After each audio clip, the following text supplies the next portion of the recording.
আসসালামু আলাইকুম আরহামতুল্লাহি ওবারাকাতুহু। একটি খেজুরের শিক্ষা। একবার এক দরিদ্র ব্যক্তি রাসূল সাল্লাল্লাহু আলাইহি সাল্লামের কাছে এলেন। তিনি বললেন, ইয়া রাসূলুল্লাহ, আমি খুব গরিব, কিভাবে আমি সওয়াব অর্জন করব? রাসূলুল্লাহ সাল্লাল্লাহু আলাইহি সাল্লাম মিষ্টি হাসি দিয়ে বললেন, তোমার কি কিছু আছে যা তুমি দিতে পারো? লোকটি বলল, ইয়া রাসূলুল্লাহ, আমার কাছে কিছুই নেই। তখন রাসূলুল্লাহ সাল্লাল্লাহু আলাইহি সাল্লাম বললেন, তোমার বাড়িতে কি একটি খেজুরও নেই? লোকটি চিন্তা করে বলল, হ্যাঁ আছে। রাসূলুল্লাহ সাল্লাল্লাহু আলাইহি সাল্লাম বললেন, তাহলে সেই একটি খেজুর দান করো, আল্লাহ তোমার দানকে বৃদ্ধি করবেন, যেমন একটি বীজ একটি বিশাল গাছ হয়ে ওঠে।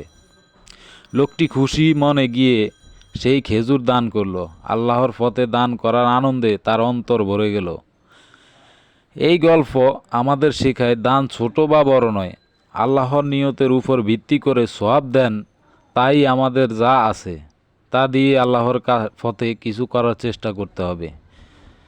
একটি ছোট দানই হতে পারে জান্নাতের পথে একটি বড় পদক্ষেপ।